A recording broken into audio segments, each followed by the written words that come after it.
Traditionally logistic की क्या responsibility होती थी? Warehousing, inventory management, material handling and transportation. और इसके अलावा मार्केटिंग की क्या रिस्पॉन्सिबिलिटी होती थी? नेगोशिएट करना, प्रमोट करना और फाइनली किसी प्रोडक्ट या सर्विस को सेल करना। मगर क्या कोई भी कंप्लीट चैनल की रिस्पॉन्सिबिलिटी लेता था? एक ऑर्गेनाइजेशन के पॉइंट ऑफ व्यू से देखा जाए तो कभी ना कभी और किसी ना किसी पॉइंट पर दोनों में कॉन्फ्लिक्ट रहते ही हैं और इसका असर ऑर्गेनाइजेशन की ग्रोथ और उसके गोल पर पड़ता है। नमस्कार friends, welcome to supply chain Yukti. आज हम बात करने वाले हैं कि एक ऑर्गेनाइजेशन में जो दो इंपॉर्टेंट डिपार्टमेंट होते हैं, पहला लॉजिस्टिक्स और दूसरा मार्केटिंग, इन दोनों के बीच क्या कॉन्फ्लिक्ट्स होते हैं और उन कॉन्फ्लिक्ट से ऑर्गेनाइजेशन की ग्रोथ पर क्या असर पड़ता है and finally how we can overcome this problem. आप चाहे सप्लाई चेन फील्ड में हो या मार्केटिंग फील्ड में किसी ऑर्गेनाइजेशन में जॉब करते हो या फिर आपका कोई बिजनेस है, तीनों ही पॉइंट ऑफ व्यू से ये वीडियो आपके लिए बहुत इंपॉर्टेंट है, क्योंकि अगर आप प्रॉब्लम के बारे में जानते ही नहीं हो तो उसका सॉल्यूशन कैसे करोगे। और अक्सर बाहर से देखने में हमको सब कुछ सही लगता है, मगर जब आप उसमें इन्वॉल्व होते हो तब उसकी असली प्रॉब्लम को आप देख सकते हो। जैसा कि हम जानते हैं कि मार्केटिंग एंड लॉजिस्टिक्स डिपार्टमेंट किसी भी ऑर्गेनाइजेशन के बहुत इंपॉर्टेंट डिपार्टमेंट में से एक है। मार्केटिंग वो डिपार्टमेंट है जो आपके प्रोडक्ट को आउटसाइड प्रेजेंट करती है ताकि उसकी सेल हो और ऑर्गेनाइजेशन पैसा कमा सके। वहीं लॉजिस्टिक्स मार्केटिंग के गोल्स को फुलफिल करने में हेल्प करती है। आप प्रमोशन कर लो और मार्केटिंग से ऑर्डर उठा लो, लेकिन इसका कोई फायदा नहीं है अगर आप उस ऑर्डर को सही समय पर सही कंडीशन में फुलफिल नहीं कर सकते। और ये काम कौन करता है? ये काम करता है हमारा लॉजिस्टिक्स डिपार्टमेंट। लॉजिस्टिक्स और डिस्ट्रीब्यूशन पर अगर आपको डिटेल में जानकारी चाहिए तो हमारी ये वाली वीडियो आप देख सकते हो। वीडियो का लिंक मैं डिस्क्रिप्शन में सबसे ऊपर दे दूंगा। एक घर में दो ही लोग हों वहां भी कॉन्फ्लिक्ट हो ही जाता है, बहुत ही नेचुरल और ह्यूमन बिहेवियर का पार्ट है। तो फिर किसी ऑर्गेनाइजेशन में जहां इतने लोग काम करते हैं वहां कॉन्फ्लिक्ट का होना बहुत ही आम बात है।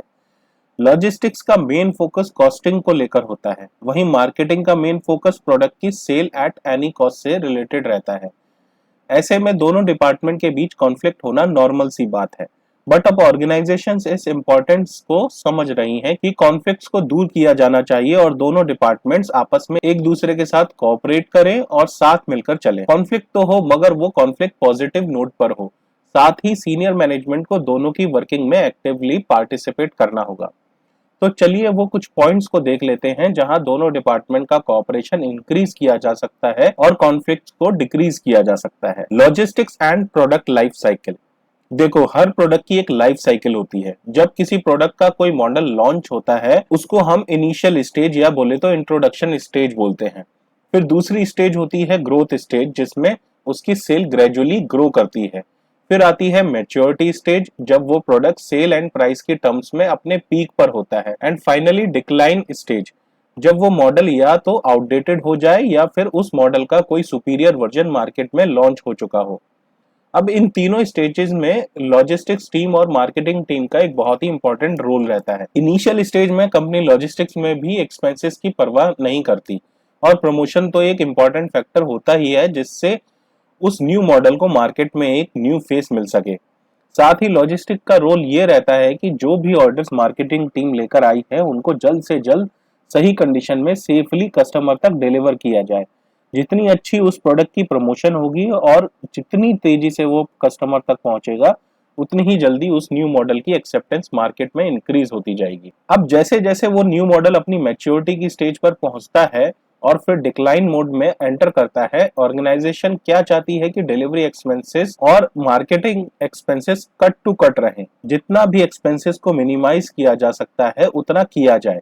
ऐसे में लॉजिस्टिक्स टीम को चाहिए कि जितना पॉसिबल हो प्रोडक्ट को कस्टमर तक मिनिमम टू मिनिमम एक्सपेंसेस में डिलीवर किया जाए और साथ ही सेफ्टी से भी कोई कॉम्प्रोमाइज ना हो। वहीं मार्केटिंग टीम को भी चाहिए कि बेस्ट पॉसिबल प्लेटफॉर्म पर प्रोडक्ट की प्रमोशन करें जहां एक्सपेंसेस सबसे कम हो और कस्टमर तक भी मैसेज क्लियर जाए। आपने देखा कि तीनों स्टेजेस में मार्केटिंग और लॉजिस्टिक्स टीम का कोऑपरेशन कितना इंपॉर्टेंट है। फिर आता है point areas of logistics and marketing interaction. आज के इस माहौल में ऑर्गेनाइजेशंस तरह तरह की स्ट्रेटेजीज पर काम करती हैं। उनमें से एक स्ट्रेटेजी है marketing and logistics interdependence and increased cooperation. और ऐसा नहीं है कि इससे कुछ नहीं होता, बिल्कुल होता है। देखो हम गलती करते हैं, लॉजिस्टिक्स का प्राइमरी फंक्शन सिर्फ कॉस्ट सेव करना ही नहीं है, इसका प्राइमरी फंक्शन है कस्टमर तक सही समय और सही कंडीशन में प्रोडक्ट की डिलीवरी करना। अब क्योंकि ये डिपार्टमेंट कैश को इनफ्लो नहीं करता, बल्कि इसकी वजह से कैश हमेशा ऑर्गेनाइजेशन से आउटफ्लो होता है, इसलिए अक्सर सभी की नजर इस डिपार्टमेंट पर होती है। मगर आज जो भी ऑर्गेनाइजेशंस इसकी इंपॉर्टेंस को समझ रही हैं और दोनों डिपार्टमेंट लॉजिस्टिक्स एंड मार्केटिंग को इक्वली इंपॉर्टेंस देते हैं, आज उनको इसका बेनिफिट देखने को मिल रहा है। और इन दोनों के कॉपरेशन से कॉम्पिटिटर्स को टफ कंपटीशन ही नहीं दे रहा है, बल्कि कस्टमर की लाइफ में वैल्यू भी ऐड कर रहे हैं। तो आइए उन फैक्टर्स पर थोड़ा फोकस कर लेते हैं जहां लॉजिस्टिक्स एंड मार्केटिंग का इंटरेक्शन बहुत इंपॉर्टेंट है। तो फर्स्ट पॉइंट है product design. Product design is the very initial stage of a product journey, जहां मार्केटिंग इनिशियल स्टेज से ही इन्वॉल्व होता है।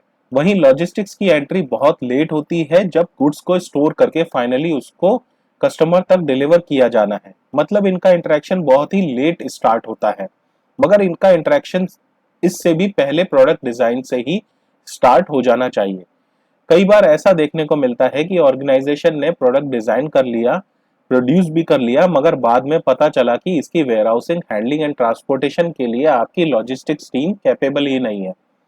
ऐसे में ना सिर्फ टाइम वेस्ट होता है, बल्कि जो कॉस्ट ऑर्गेनाइजेशन सेव कर सकती थी वो भी R&D में चली जाती है। इसलिए दोनों डिपार्टमेंट को चाहिए कि वो प्रोडक्ट डिजाइन के इनिशियल स्टेज से ही एक साथ काम करें, ताकि फाइनली जब लॉजिस्टिक्स को गुड्स की रिस्पॉन्सिबिलिटी ट्रांसफर की जाए तब वो उसको हैंडल करने में कैपेबल हो। फिर एक और पॉइंट है प्राइसिंग। अब ये एक और इम्पॉर्टेंट फैक्टर है जहां दोनों की कोऑपरेशन और इंटरेक्शन बहुत मैटर करता है, क्योंकि लॉजिस्टिक्स भी एक मैंडेटरी एंड मेजर कॉस्ट है। ऐसे में मार्केटिंग प्रोडक्ट की प्राइसिंग इंडिपेंडेंटली कस्टमर को पास नहीं कर सकते, और अगर वो ऐसा करते भी हैं तो इसका इम्पैक्ट पोस्ट सेल्स देखने को मिलता है, जब सेल प्राइस और purchase price including cost negative में हो जाए। ऐसे में मार्केटिंग को चाहिए कि लॉजिस्टिक्स को अपने साथ रखे, ताकि इस तरह की ब्लंडर से अपनी ऑर्गेनाइजेशन को सेव कर सके। फिर एक और पॉइंट है market and sales forecast. Sales forecast हो या इन्वेंट्री फोरकास्ट, आप लॉजिस्टिक्स टीम्स के बिना कैसे कर सकते हो। सेल्स फोरकास्ट का मतलब होता है पास्ट सेल्स और करंट सेल्स के बेसिस पर और कस्टमर द्वारा दी गई इंफॉर्मेशन के बेसिस पर फ्यूचर में होने वाली सेल को एंटिसिपेट करना और उसके लिए जरूरी संसाधन या रिसोर्सेज का अरेंजमेंट करना। और इन रिसोर्सेज में लॉजिस्टिक्स भी एक मेजर रिसोर्स है, ताकि फ्यूचर में होने वाली सेल को अचीव किया जा सके। ऐसे में लॉजिस्टिक्स टीम और मार्केटिंग टीम को चाहिए कि वो इस स्ट्रेटेजी पर भी एक साथ ही काम करें। फिर एक और पॉइंट है कस्टमर सर्विस पॉलिसीज। हम सब जानते हैं कि सप्लाई चेन का अल्टीमेट गोल कस्टमर सेटिस्फेक्शन है, और क्योंकि लॉजिस्टिक्स भी सप्लाई चेन का ही पार्ट है, तो डायरेक्टली या इनडायरेक्टली ये गोल लॉजिस्टिक्स का भी अल्टीमेट गोल हो जाता है। ऐसे में आफ्टर सेल सर्विस हो या pre sale service, marketing team takes note of everything. और क्योंकि मार्केटिंग टीम ही वो टीम है जो कस्टमर के साथ डायरेक्टली कनेक्टेड होती है, ऐसे में कस्टमर की प्रॉब्लम्स और उसकी वांट्स के बारे में मार्केटिंग टीम से बेहतर कोई नहीं जानता।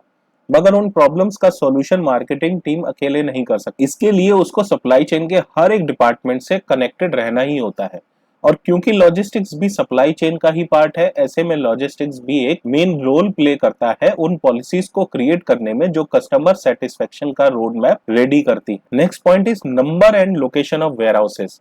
अब देखो कस्टमर को क्या चाहिए कि उसको अपना प्रोडक्ट या मटेरियल सही वक्त पर और सही कंडीशन में मिल जाए। ऐसे में कस्टमर तो हमेशा ही चाहेगा कि उसका सप्लायर उसकी लोकेशन के बहुत नजदीक हो। इसका दूसरा पहलू ये भी है कि आप कस्टमर के जितना नजदीक होंगे, आप उतनी ही लॉजिस्टिक कॉस्ट सेव कर सकते हो। मगर एक सप्लायर के लिए उसके सभी कस्टमर एक ही लोकेशन पर उसको मिल जाए, ऐसा पॉसिबल ही कहाँ हो सकता है। और अगर आपकी सप्लाई ग्लोबल कस्टमर्स को है जो मल्टीपल कंट्रीज में है, ऐसे में ये एक बहुत ही टफ टास्क हो जाता है कि आपके डिस्ट्रीब्यूशन पॉइंट्स कितने होने चाहिए और कहाँ होने चाहिए, क्योंकि मार्केटिंग टीम कस्टमर्स की स्ट्रेटेजीज और उसकी वांट से लगभग पूरी तरह अवेयर होती है। ऐसे में लॉजिस्टिक्स टीम तक सेम इंफॉर्मेशन डिलीवर करना हमेशा ही ऑर्गेनाइजेशन के हित की बात है। इसके अलावा एक पर्सपेक्टिव ये भी है कि लॉजिस्टिक्स फिजिकली भले ही फ्रंट में रहता हो, मगर स्ट्रेटेजिकली ये अक्सर पर्दे के पीछे काम करता है। और इसके अपोजिट मार्केटिंग हमेशा ही ऑर्गेनाइजेशन के लिए उसका फेस बनकर काम करता है। ऐसे में इन दोनों का कोऑपरेशन और इंटरेक्शन बहुत जरूरी है, ताकि ऑर्गेनाइजेशन के फेवर में डिसीजन लिया जा सके कि उसके कितने डिस्ट्रीब्यूशन पॉइंट होने चाहिए, because every distribution point needs a lot of working capital to invest. Next point is inventory policies. देखो इन्वेंट्री सीधा सीधा आपकी पॉकेट पर असर डालती है। इसका सिंपल सा एग्जांपल है हमारे घर की राशनिंग पॉलिसीज। शायद ही कोई फैमिली होगी जो पूरे साल का राशन एक बार में ही ले आती हो, और ऐसा हम क्यों नहीं करते, इसके मल्टीपल रीजन है। पहला तो ये कि पूरे साल का राशन घर पर स्टोर करने से उसको सेफली स्टोर करने का रिस्क बेवजह हमारे सर पर आ जाता है। ऐसे में हो सकता है कि उसको सेफली स्टोर करने के लिए हमको एक्स्ट्रा स्टोरेज चाहिए हो और एक्स्ट्रा केयर भी। दूसरा रीजन है फंड्स, जो कि शायद सबसे बड़ा रीजन है। इंडिया की ही बात करें तो यहाँ मैक्सिमम फैमिलीज मिडिल क्लास हैं, जिनकी अर्निंग अक्सर मंथली होती है और लिमिटेड भी। ऐसे में अपनी पूरे महीने की इनकम को अगर आप घर के राशन में ही स्पेंड कर दोगे तो बाकी के खर्चों का क्या। इसके अलावा और भी रीजन हो सकते हैं।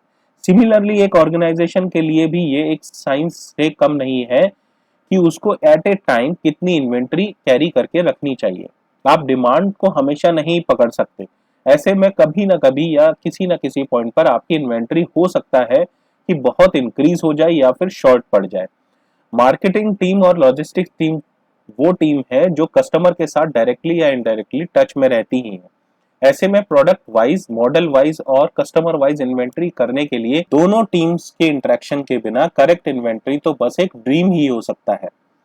फिर एक पॉइंट है order processing. Marketing team order customer से लेकर आती है और लॉजिस्टिक्स टीम का काम है कि उसको सेफली और टाइमली कस्टमर तक पहुंचाना। मगर इससे एक स्टेप पहले चलते हैं कि वो ऑर्डर सही वक्त पर प्रोसेस हो और एक प्लानिंग के थ्रू ही बड़े ही ऑर्गेनाइज्ड तरीके से कस्टमर को डिलीवर हो। मगर इससे भी पहले क्या जरूरी है कि उस ऑर्डर की information with in a margin of time logistics team तक एक सिस्टमैटिक चैनल के थ्रू डिलीवर हो। ऐसा नहीं कि बिना किसी प्लानिंग के कस्टमर से ऑर्डर ले आए और उसके बाद उसको अपने पास ही लेकर बैठे हुए हैं और फिर जब डिलीवरी डेट पास आने लगी तब लॉजिस्टिक्स टीम को बता रहे हैं कि ये माल भेज दो जल्दी से कस्टमर को। ऐसे में ना सिर्फ आपकी लॉजिस्टिक्स कॉस्ट पर असर पड़ता है बल्कि इनकरेक्ट प्रोडक्ट और मिसहैंडलिंग के चांसेस इंक्रीज हो जाते हैं, क्योंकि मार्केटिंग टीम की वर्किंग इंफॉर्मेशन बेस्ड है जबकि लॉजिस्टिक्स टीम की वर्किंग फिजिकल रिसोर्सेज पर डिपेंडेंट है। ऐसे में जरूरी नहीं है कि रिसोर्सेज हर वक्त आपके लिए अवेलेबल ही रहे। फिर एक पॉइंट है चैनल्स ऑफ डिस्ट्रीब्यूशन। आप कितनी ही ऑर्गेनाइजेशन देख लो, हर एक का डिस्ट्रीब्यूशन पैटर्न एक जैसा नहीं होगा। सबके डिस्ट्रीब्यूशन स्ट्रेटेजीज में कुछ ना कुछ कस्टमाइजेशन मिलेगा ही। कोई 3PL के थ्रू डिस्ट्रीब्यूशन करेगा, कोई डिस्ट्रीब्यूटर के थ्रू, कोई ऑर्गेनाइजेशन किसी ऑर्गेनाइजेशन के डिस्ट्रीब्यूटर के भी सब डिस्ट्रीब्यूटर होंगे। बहुत सी ऑर्गेनाइजेशन डायरेक्टली भी कस्टमर तक प्रोडक्ट डिलीवर करती है। ऐसे में आपके कस्टमर के टाइप और आपके पास जो अवेलेबल रिसोर्सेज हैं उसके हिसाब से एक मार्केटिंग टीम और लॉजिस्टिक्स टीम ही मिलकर एक ऑर्गेनाइजेशन के लिए right and perfectly customised distribution channel create कर सकती हैं।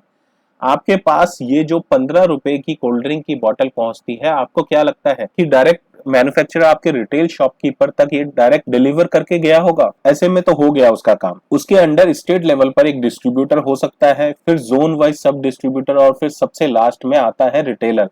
हाँ, वही शॉप जो आपके घर के बहुत नजदीक है, जहां से अक्सर आप रोज का जरूरी सामान परचेज करते हो। तो आज हमने समझा कि किसी ऑर्गेनाइजेशन के लॉजिस्टिक्स डिपार्टमेंट और मार्केटिंग डिपार्टमेंट के बीच क्या क्या कॉन्फ्लिक्ट्स हो सकते हैं, उनके सॉल्यूशन क्या हैं, एंड फाइनली वो क्या एरियाज हैं जहां दोनों डिपार्टमेंट का इंटरेक्शन किसी भी ऑर्गेनाइजेशन के लिए बहुत जरूरी है ताकि वो मार्केट में अपने कॉम्पिटिटर से कम्पीट कर सके। आई होप ये टॉपिक आपको समझ आया होगा और पसंद भी। कमेंट में अपना फीडबैक अगर आप देंगे तो हमको ये समझने में आसानी होगी कि हम क्या इम्प्रूवमेंट कर सकते हैं। चलिए फिर चलते हैं और मिलेंगे किसी नए टॉपिक के साथ। तब तक धन्यवाद, शुक्रिया।